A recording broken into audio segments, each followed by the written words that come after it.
Okay, we are live. Hi, everybody. This is Steve Sabludowski, publisher of BayouBuzz.com. And today, right now, Jim Brown and I are going to be talking politics. Specifically, we're going to be talking about what everybody else is talking about, and that is, I label this Comey versus Trump, Trump versus Comey, whom to believe.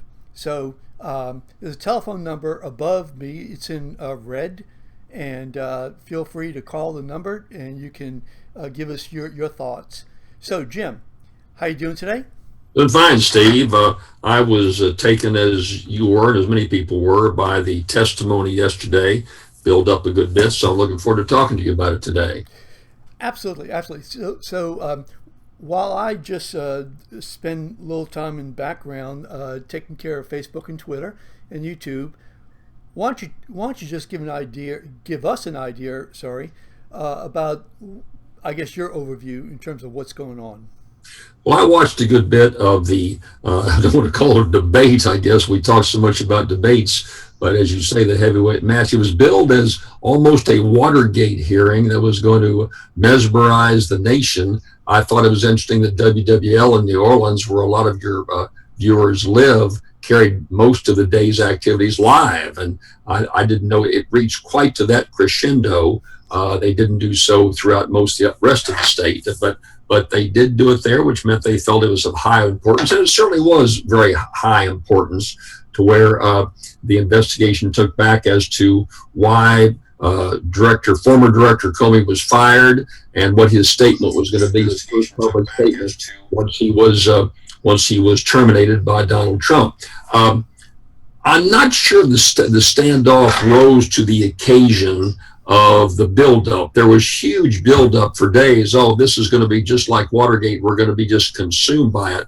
I think that a certain number of Americans, Steve, that are very close watchers of the political scene in Washington, as well as Louisiana, certainly paid attention, watched some of what happened, and certainly came away with some strong opinions. On the other hand, I saw several political cartoons today, showing Uncle Sam standing up, and you have an elephant whispering in one ear and a donkey in the other, saying that the Republicans and Democrats are both trying to get to Uncle Sam, i.e. the American people.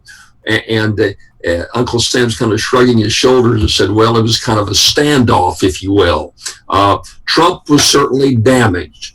On the other hand, Donald Trump has been damaged from day one, when he first said he was going to have that glossy, overbearing ride down the escalator when he announced for president. I said, gosh, I echoed what a lot of people thought. The guy's kind of a buffoon, if you will, with all of his money and mega billing, and certainly won't get off the ground as president. And that brought a whole series of these stumbles that to some people have been turned off by Donald Trump. He still got elected president. So the question is, what damage was done yesterday? Certainly Comey, for all practical purposes, said that Trump put undue pressure on him to cease an investigation, to some degree tied to this guy Michael Flynn, the former national security advisor, who is being tied to the Russians, and that Comey felt intimidated if he didn't stop the investigation. It was certainly going to affect his job. He was asked point blank, well, did you tell the president that? And he said, well, no. He obviously was intimidated by Donald Trump, as many people are.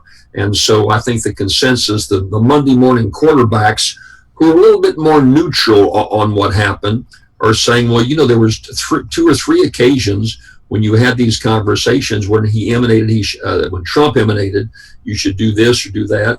And he should say, look, Mr. President, with all due respect, I'm going to do my job. I'm going to be fair. I hear what you're saying, but I've got to do my job, and I've got to do it independently. He never said that. He just kind of hemmed and hawed, and I'm going to give you honest services. And there was a little hemming and hawing that got picked at pretty heavily by Republicans and to some in the press.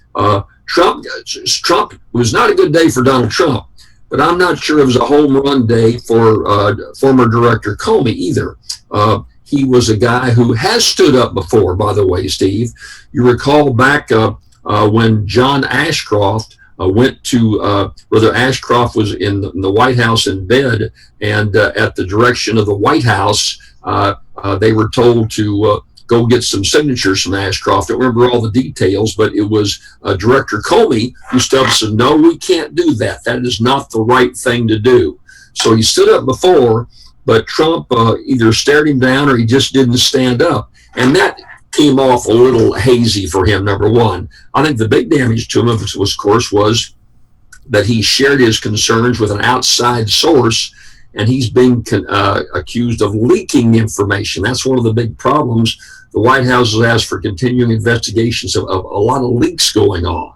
And Comey admitted he leaked information about what the president told him involving an investigation to a guy who used to be in the Justice Department. He now teaches at Columbia University. Well, that's pretty serious, quite frankly, and that undermines his credibility, I think, to some degree. Maybe not what he said. I don't think it undermines the truthfulness of what he said about Donald Trump, but it also puts some egg on his face. And so, and let me tell you this about the Republicans. The Republicans on the committee didn't do any character assassination. They raised questions about interpretation. They handled it pretty well. I think they did about it. Some people say, oh, they should have been much tougher on Comey. No, Comey's a very believable guy. And so I think the Russians, or rather the Republicans, far from playing hardball, kind of messed him up more in terms of saying, well, maybe you overreacted, and kind of undermined him to some degree that way. Very forcefully done. I think that a lot of people also said, isn't this about the Russian investigation? And yet the Russian investigation was hardly mentioned at all. Now, I'm not saying all this to defend Trump. I'm just saying that all this stuff is thrown against the wall. Comey makes these charges. I'm seeing, somebody's going to introduce a resolution to impeach the president. I just don't think that. I hope you can look at it this way, is going to be rising to the occasion of an impeachable offense. There's got to be more. There's got to be a smoking gun. I just don't think we saw the smoking gun yesterday. Fascinating political theater, something that is consumed by a great number of people. But Steve, you always make fun of my coffee group and the folks that I drop in on each morning, a wide-ranging, and I've asked them their political persuasions, Republicans, Democrats alike. And out of the 30 people at the coffee group this morning, I think there were 2 that spent any time watching the debate. So unless it leads to charges, and not just on the president, but people around him, it may be just another week of sensational news as we go on to the next Trump tweet, the next faux pas, and look at that. So nothing definitive. Great political theater, did damage to the president, but took a little luster off of Comey too. And now I guess the biggest danger for Trump now is that this fellow, Robert Mueller, who is the special prosecutor, is a pretty tough cookie. And I don't think he's going to be swayed by politics. And so it's a question of, does he think anything that's come out so far that he's going to learn raises to the level of either impeachment or prosecution? There's been a number of articles I've seen that in the last couple of days. Can you even charge the president of the United States when he's in office? I think the consensus of most constitutional lawyers is you probably can't. You can after he gets out of office, but not when he's in office. And so all these side debates are spinning off that's giving us new reviews of the constitutional law. On the other hand, maybe the whole coffee group didn't watch, but I think a lot more people are being engaged and looking at the political scenario much closer than they did in the past. So that's kind of a general overview of what I think happened yesterday and this morning. By the way, one thing that just broke here in the last hour or two, the president's private lawyer who issued a statement yesterday has filed a formal complaint with Justice Department and the Inspector General over Comey's leaking information, improperly leaking information. So there's a blowback there that, again, kind of muddies the water, if you will, doesn't make it really clear. It's not just a black and white picture as to what happened and what didn't happen and just who to believe. Okay, hey, you did a great job. Really, you did a great job in giving us an overview, not just in terms of objectively what occurred, but your input. Now, if anybody wants to call in, again, we've got the number posted right above us, and we'd like to take your calls. If you want to make any comments, right now we're looking at Periscope, we're looking at Twitter, Facebook. This is being shown on Jim Brown's Facebook page, Louisiana Politics, my timeline on Bayou Buzz, YouTube, and LinkedIn. So we have the waterfront here. Hopefully we can certainly love to get some responses. So in the meantime, I'm going to respond and just focus in on the last thing that you said, and that is whether or not he leaked classified information. I guess the analysis is, and I'm just throwing this out because I don't know the answer to that, but I think the analysis that I've heard, at least, is that this is something that Donald Trump, that Comey actually put together. These were his thoughts. He shared the thoughts with other people in his in his office, his executive group, so to speak. And then he is no longer with the force. He did initially write this on or type this on his security computer. So the question is whether or not the information that he actually leaked, whether he had a right to leak that information. I find it interesting. The guy who's leaked major information about our closest ally, Israel, in the Middle East at least, is not filing a claim against himself for leaking information violative of Israel's security. But anyway, I think that that's kind of what the issue is. Is it classified? What do you think? Well, I think it comes down to what we argued. We talked at great length about the Hillary Clinton investigation and Comey issuing this letter to Congress about she was under investigation and she wasn't a few days before. And the guy just can't keep within the focus of his job. The job is very clear that when you're the head of the FBI, you are the chief investigative arm of the Justice Department. And your job is to gather the information and present it to the Justice Department. And Comey just doesn't get that. He didn't get it with Hillary Clinton. He went ahead and went beyond the scope of what he was supposed to do in terms of going directly to Congress and making these public statements. And that's not what a prosecutor is supposed to do. I don't care if it's the president or if it's just an average drug dealer on the streets in New Orleans. You ought to be given fairness, and it strikes me that he was not being fair. When he leaked that information, again, his job is to gather. If he felt like he was intimidated by the president, put it in a memo, and his job is to turn that over to the Attorney General and say, Mr. Attorney General, here's my report, and I feel like I was intimidated by the president. He tried to intimidate me to not pursuing these investigations, and the buck stops with you, Mr. Attorney General. I'm laying this all out to you. And that would have been documented for months to come, but he doesn't do that. The guy goes public. He goes public time and time again. And so to me, he likes the attention. He looks to be an innate grandstander. Now, I'm not casting dispersion on his truthfulness. I think the guy's probably told it like it was.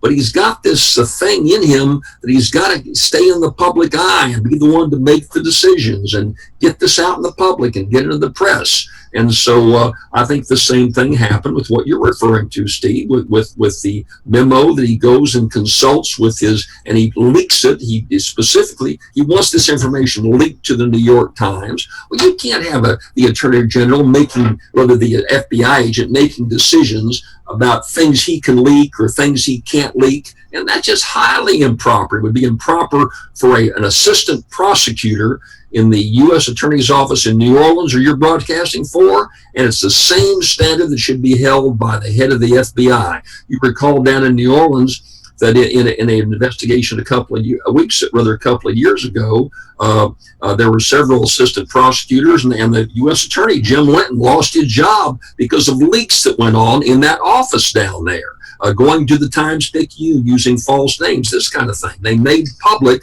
what was not to be made public. Yeah, but this was his observations. This was not testimony like you're describing, or information that was gathered in terms of evidence. This was his observations, his recollections. So look, I'm not going to disagree with you. I think that he made a mistake. Okay, I mean maybe he made some big mistakes there, and maybe he should be sanctioned for it, or maybe even worse. But my question is, does any of that in any way affect his credibility? It may affect his judgment in terms of he wanted to protect his own ego. He was hurt. He felt like and also I think that, quite frankly, he really didn't trust Donald Trump. He really thought that Donald Trump, the totality of what Donald Trump was doing, that consummated with his firing, that he thought that was important to get out. And but again, I bring it back in terms of having an equal standard. Does an FBI agent in New Orleans investigating something, and he has a little falling out with the U.S. attorney?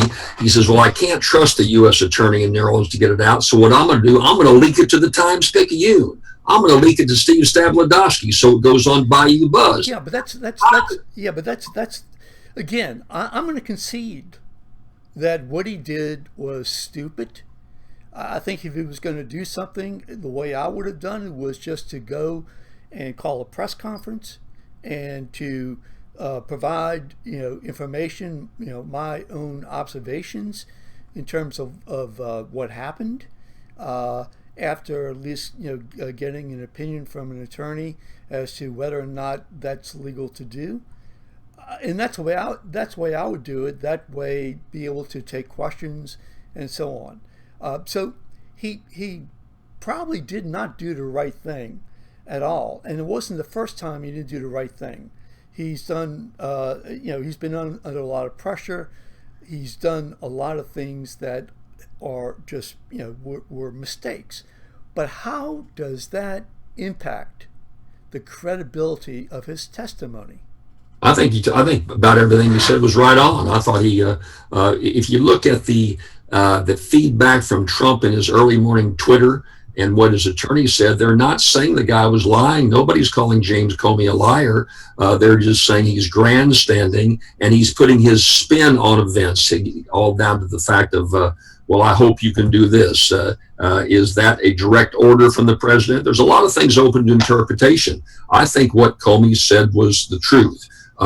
It comes down to the substance of the whole thing. The substance is solid. There's no doubt about it. But the perceptions, but the procedures. It's great to get the substance, but there's procedures you have to follow. He didn't follow. He failed on the procedures. He was right on with the substance. Okay, so I mean, why are we actually focus on the procedure? I mean, we're talking about. I mean, this is my thinking.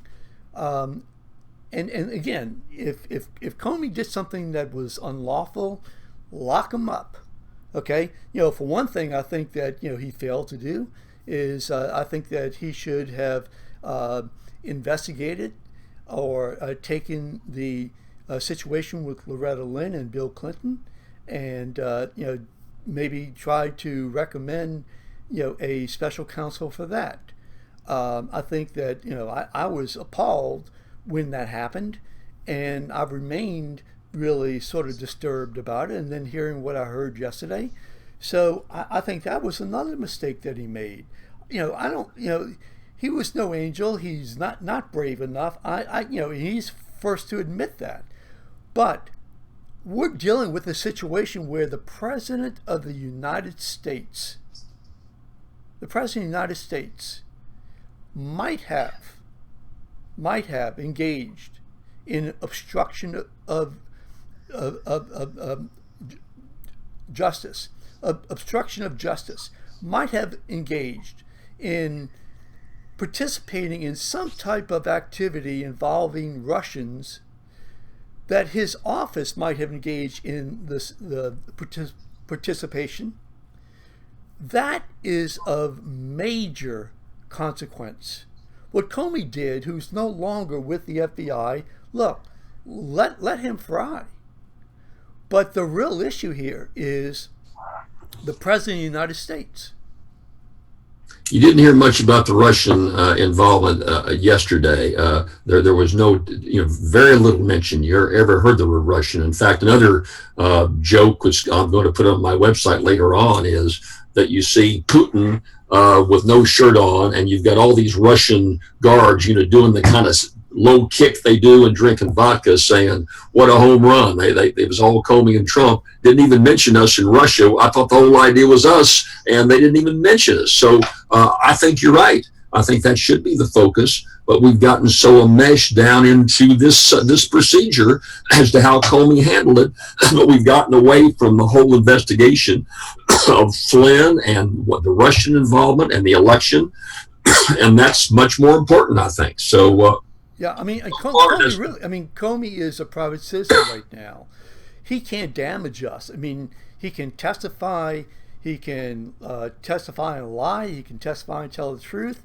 But he can't damage this country. Okay, we're dealing with the President of the United States, who, at this point in time, I still have no idea why in the world he has done things related to Russia. From the Ukraine situation to all the nice things that he said about Putin, it's just mind-boggling. And so, to me, that is the issue. The number one issue is, as far as I'm concerned, number one is, what did the Russians do? How did they do it? And how do we fix it? Okay, that's the number one issue, bar none. Do you agree? I could completely agree with you, but you didn't hear it. You had senators and representatives and the press and commentators, and nobody's focused on that. They're talking about what was said in the Oval Office about a minor part of that whole investigation. So we've gotten distracted. The whole Comey episode is distracted from what should be the focus. And now again, there's a lot of life to go and a lot of hearings to go. And just as we saw Benghazi drag out over a year and a half, there's going to be a lot more about the Russians. But we didn't see much of a beginning yet. That's the point. Sure. You're right on. That's what should have been it, but it wasn't. Sure. Now, the second issue, as I see it, is any possible relationship with the Trump campaign, the Trump transition, the Trump administration, and Donald Trump with the Russians. The third is, which actually may be elevated, is any obstruction of justice. And that's what brought Nixon down. What about the evidence of obstruction of justice? Well, so far, we haven't seen the smoking gun, Steve. You talk about the Russians and looking at obstruction of justice. You've got Michael Flynn investigation over here, and you've got a number of individuals that worked in the Trump campaign. Paul Manafort was one of his campaign people who was terminated and has some direct ties to the Russians. Is all that a systematic effort on the part of Trump himself or the key Trump people to tie in with the Russians, or are they lone wolves going off in one direction or the other? It just are at this stage. We just don't have enough information to know that kind of thing. Yeah, well, that might be irrelevant in my mind, at least. What Manafort did or didn't do, and same thing with Michael Flynn. I think that ties into maybe the whatever motivation might exist.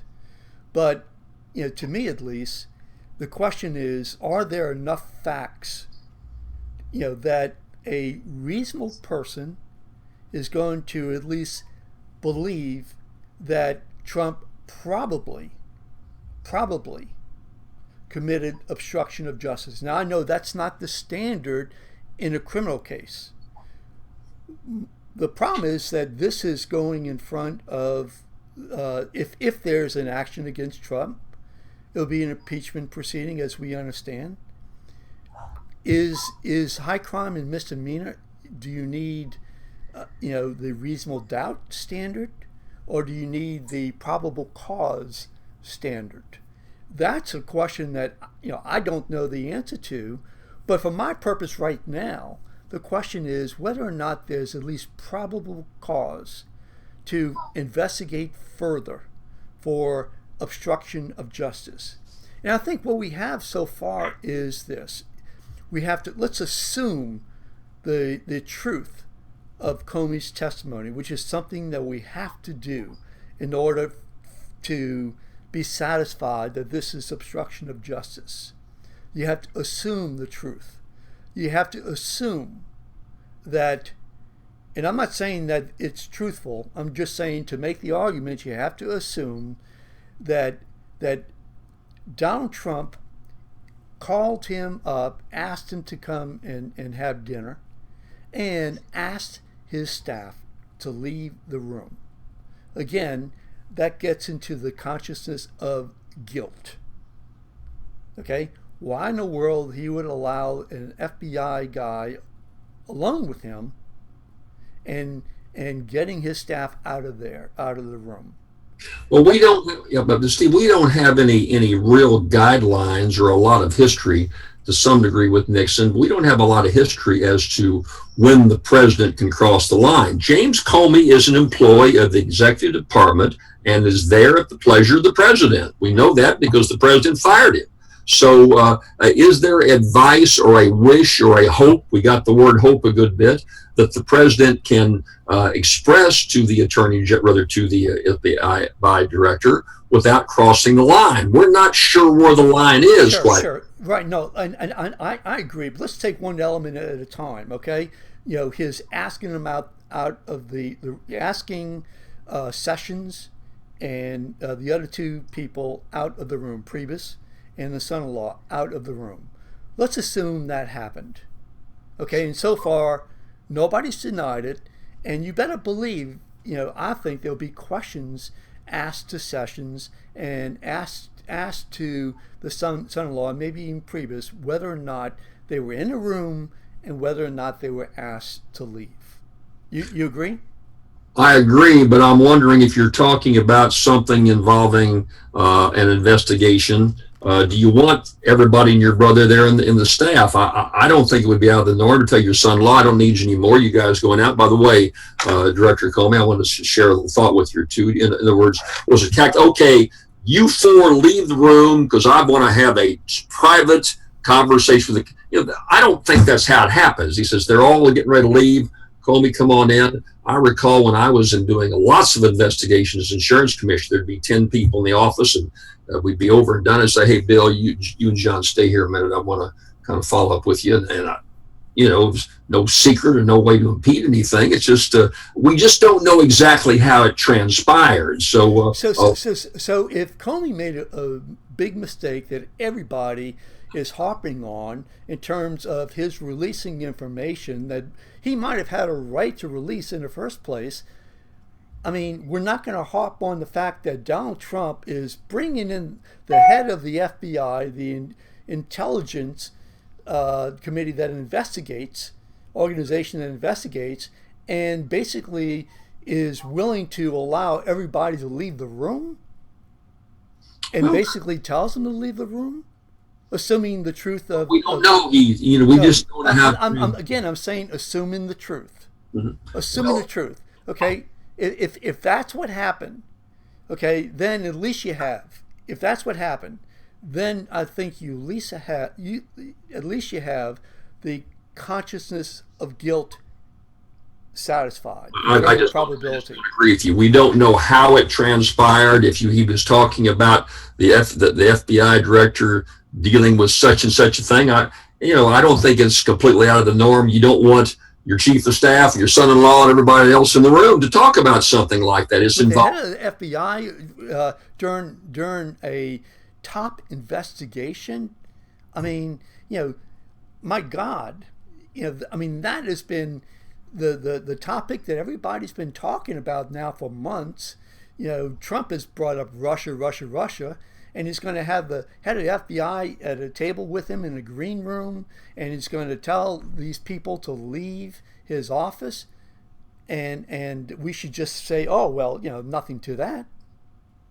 Well, first of all, when he asked Comey to everybody else to leave, he didn't talk to Comey about Russia. He talked about Flynn, and this was one kind of outlier over here, as Manafort was out over here. It wasn't about Donald Trump involved in the Russia investigation, according to James Comey. So, but the point I'm making is that from the perspective of, I would think, the perspective of his team, who were in the room with him, and then who were requested to leave, I'm sure that they probably would have on their mind Comey, Russian investigation, Comey, Flynn, Comey, Manafort, Comey, and this investigation, this albatross over our head. Okay, that's your impression. I just don't see it that way. The head of the FBI is investigating any number of things. Who knows what? If I'm the chief of staff or somebody else, I want to have a few words with you before you leave. I'm not going to assume what they may be talking about. They could be talking about any number of things. I just think you're reading too much into the moment, and having experienced some situations like this before, say, hey, can I have a few? I just don't say, I want everybody to leave the room because I've got to have a private discussion. I don't think it went like that. I mean, my gut reaction is, hey, okay, we're done. By the way, Jim, can you stay a minute? I want to visit with you about something. And everybody, sure, let's go out, get a cup of coffee. And I think you're making a great big innuendo about something, and you could be right. But I think the odds are it didn't come off quite like that. And if it did, it did. Trump overblows. He's arrogant, pushy SOB that wants to get his way, and so he doesn't handle things in the normal course. We still don't see a crime at this point, Steve, is my point. All we know is we got an FBI director that leaked the fact that he was investigating the president, and there is an investigation going on by Mueller, and this has got a long way to play out. I just think you're trying to get to that finish line with the horse, and they're still in the starting gate. This thing's got a long way to go. Jim, again, I'm not saying that there is a crime. My inquiry is does it seem like there could be a crime? Is there at least a probability at this point in time that there is a crime, so that we should pursue the information further? That's the perspective that I'm looking at this point in time. And I'm saying, in my opinion, I think that you have the consciousness of guilt issue or element satisfied. Okay, and that is that Trump, he cannot be that stupid to tell people to leave the room when he brings in Comey. And I think that was after, one day after, I believe that, I think that was one day after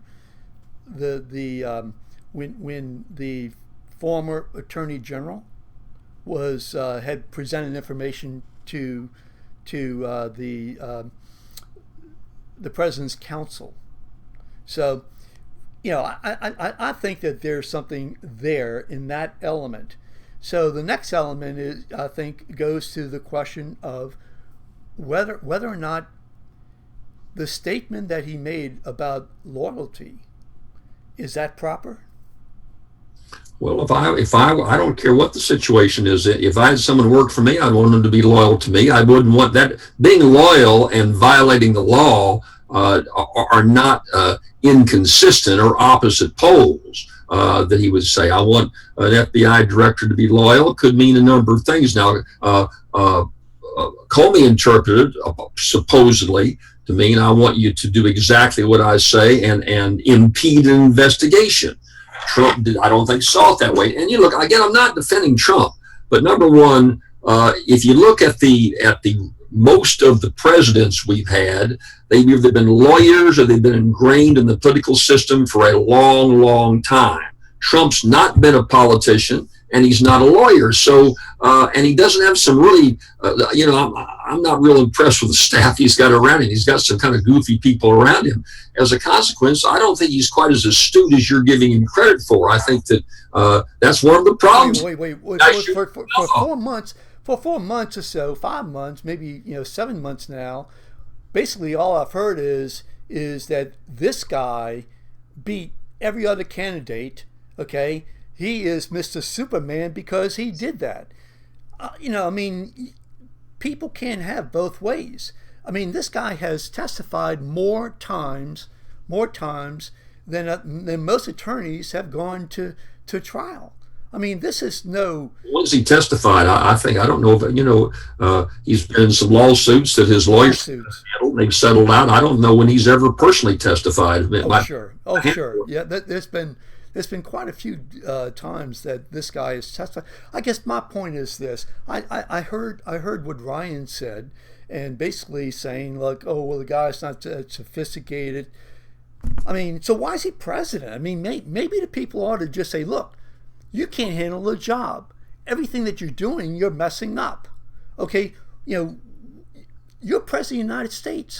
How can we trust you anymore to, how often and how much should we be defending you for constantly messing up?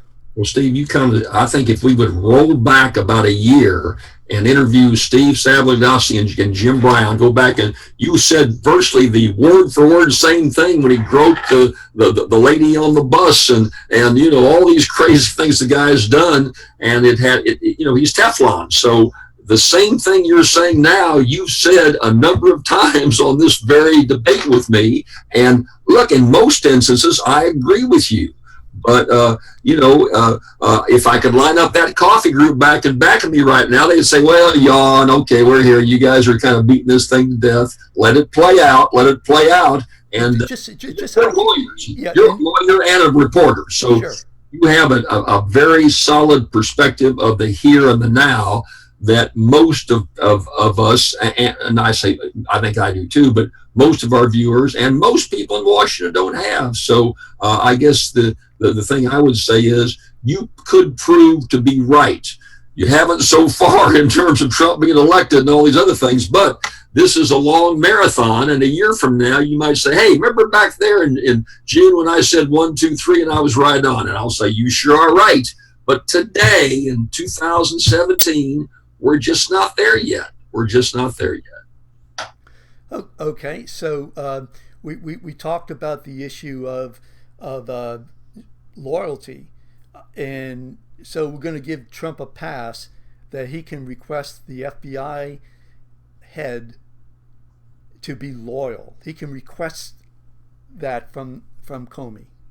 Well, I want to, having been in the executive branch of government, several offices, certainly not that level, but I certainly want all my staff. I fired first assistants, the number one guy on my staff when I was Secretary of State, and I fired both chiefs of staff. So, and those are very difficult things to do. So, because I didn't feel like they were loyal to me. But now, the FBI, but this is different. The FBI, we know is independent. I mean, we know the FBI is. I mean, Trump doesn't know that. He doesn't know the FBI is independent. Yet he's president of the United States. Well, I'm not sure how you define independence. So that means you can't communicate in any way with the head of the FBI. You can't share any thoughts, or you just kind of completely aloof from who you pick as head of the FBI. I'm not sure. You can't ask him for loyalty, especially when you have a scandal overhead. I mean, that's your common sense tells you don't do this. Well, common sense doesn't seem to work with this guy, Steve. I think. Listen. I agree with you. Now the other issue is getting to the actual statements that were made.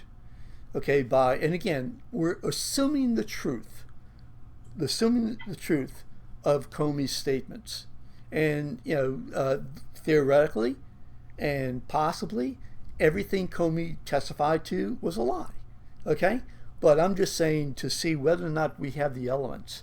And I'm saying, assuming the truth, if you have a situation where you have the loyalty pledge issue, and then you have him talking about Michael Flynn, and I sure wish that whatever the verbatim that Comey said, is that by saying you wish or hope or whatever it may be, does that fall within the elements of obstruction of justice? Well, the several Republican senators raised that very question yesterday in the debate, and they weren't, and they just said, "Hey, I wish or I hope you can do this." Their interpretation was that was not a directive. Comey said he felt like he was pressured.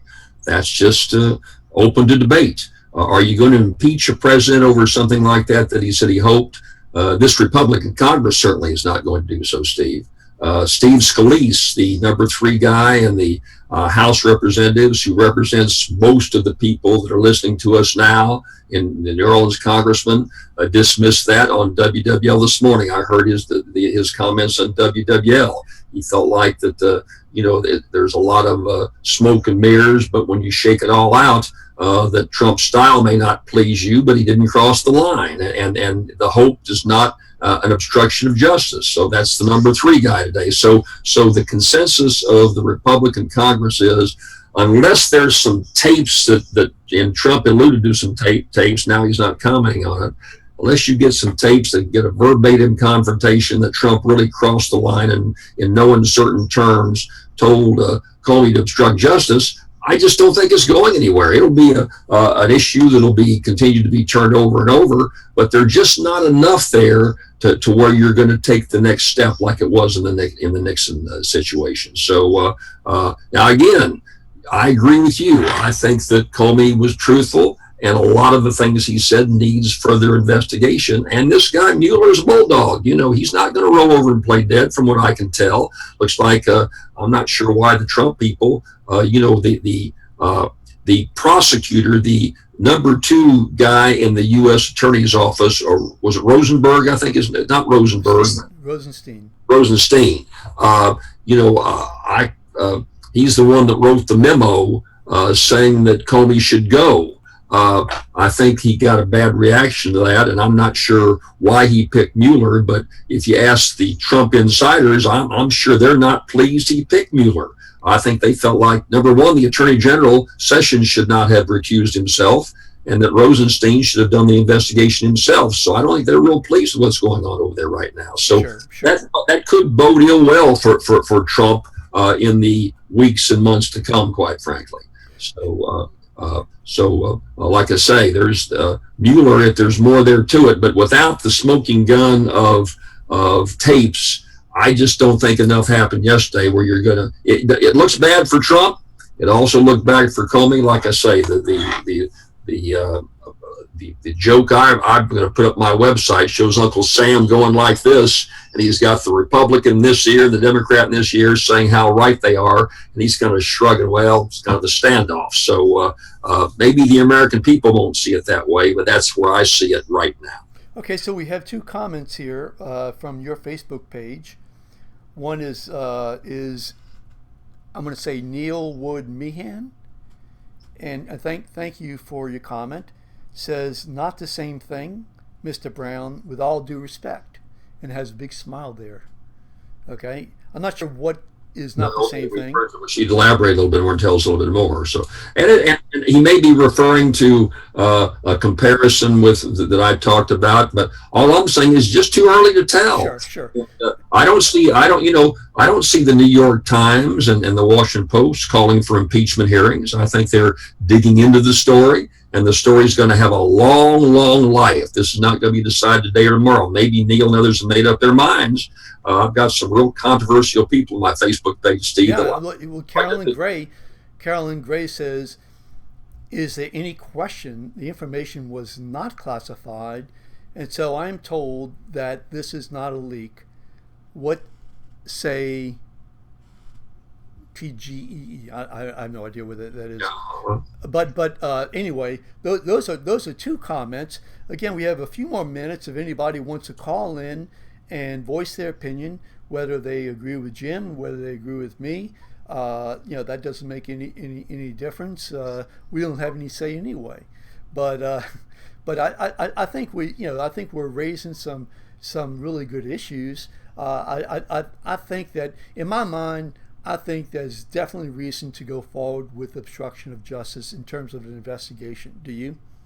I think there's reason to go forward. I'm not sure the words obstruction of justice should be laid out at this time. There's a lot of smoke out there. And when you say obstruction of justice, there has to be some very overt knowing acts. There has to be intent. And there's a lot of elements to when you get down to obstruction of justice. And so I think the investigation should continue. But when you're talking about the Russians, the number 2 power in the world, rivaling maybe only China, and you're talking about the entire American presidency, this is nothing that you investigate in a couple of months and shoot from the hip. You take your time. And Comey kind of jumped the gun, in my opinion. I think he shot from the hip. But I think this thing will play out, and we may be back to square one saying there was a lot of concerns and maybe obstruction of justice. Right now, I just think it's way too early, and I think we ought to let the system play out. So here's a question I have, and that is that is Trump vindicated? I mean, he says that he's vindicated. He says, his attorney says he is. He said so on Twitter or in so many words. Do you think that based upon what happened yesterday and response, etc., that he is vindicated? I think that this is one more knife into the wound. I think that if Trump is defeated or goes down in a huge scandal, it's going to be death by 1,000 knife wounds. Not one big hit, not one big wound, but a lot. This did not change the minds yesterday of diehard Trump people. It certainly gave fodder for Democrats, although I think they weren't pleased with totally with Comey's performance. And there's that middle ground, and elections are decided by 6, 8, 10% in the middle ground, many independents and more moderate Democrats, more moderate Republicans. And I think there was reason to sow more doubt in that key element. They're saying, wait a minute, it just seems like every week there's something else. This is not playing out well for Trump. And I think he's going to lose a little support in the polls, but it's not going to be devastating. It's not going to be a knockout. But he didn't get vindicated at all, and this has got a long life to it. Yesterday I wrote a column after the hearings. I wrote a column, and basically the topic was that it's really in Donald Trump's corner. You had the number one witness testifying yesterday, Comey, and you have Donald Trump, who says that it's all BS. He's the one who can make a difference with releasing tapes or recordings or testifying. If Comey's lying, Trump ought to testify. I'm looking right now on Twitter, and I see a breaking story. Trump says, I'm 100% willing to testify under oath about Comey talks. Well, he also told us he was going to release his taxes. So should we believe, is this PR that he's going to be using, that his attorneys are going to be using, that he's going to testify about this? Steve, if this were, I'm willing to talk about my views on such and such. That's one thing. When you're talking about obstruction of justice, I think his lawyers are going to urge him to be very, very careful before he goes and testifies. But, Trump lives by his own rules, and he may feel like that Comey had his say. It's just his word against Comey's, and maybe he'd come out okay in direct confrontation. He did so in the debates. He eagerly sought out the debates and put those down and came out ahead. So I think from a legal point of view or a criminal point of view involving obstruction of justice, it would be a foolish thing to do. But he might say, I'm willing to take that chance for political purposes because I'll hit a home run with my debate. But so Jim, let me ask you this. I mean, I understand the problem with testifying.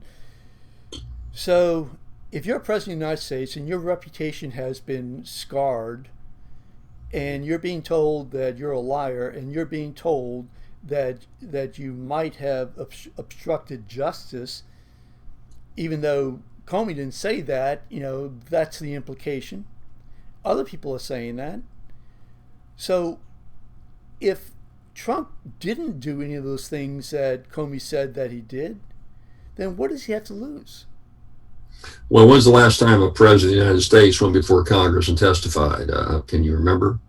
Um, Well, I know that Clinton testified. That was in not in front of Congress, front of but Congress. but he had a lot to lose. Well, but he did so reluctantly. Sure, Deposition is the reason he did it, because it came down to sure, impeachment. He got impeached by the House of Representatives. That could be the case here. We just are way ahead of the game in making those sure, assumptions.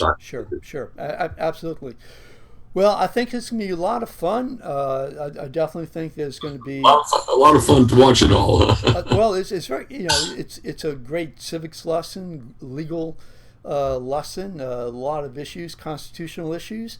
We're dealing with a personality that is off the charts in terms of you never know what's going to happen with him. The media is certainly taking it. I mean, Fox News certainly is running with this. MSNBC, CNN, they all doing very well. Uh, we have a long summer ahead of us. We'll have a lot more to talk about, Steve. Okay, listen, thank you so much, and I appreciate your taking your time, and we'll continue the debate. Hold on, I'm going to end this call. Well, before you do, I want to tell your listeners that I'm going to put some of those jokes about the interpretation of the political writers on my website at jimbrownusa.com. Okay, so and thank you, watchers and viewers. This is up on BayouBuzz.com also. We will be editing this and putting it up on Bayou Buzz and YouTube and other locations. So thank you again, and we'll do it real soon once again. Thank you.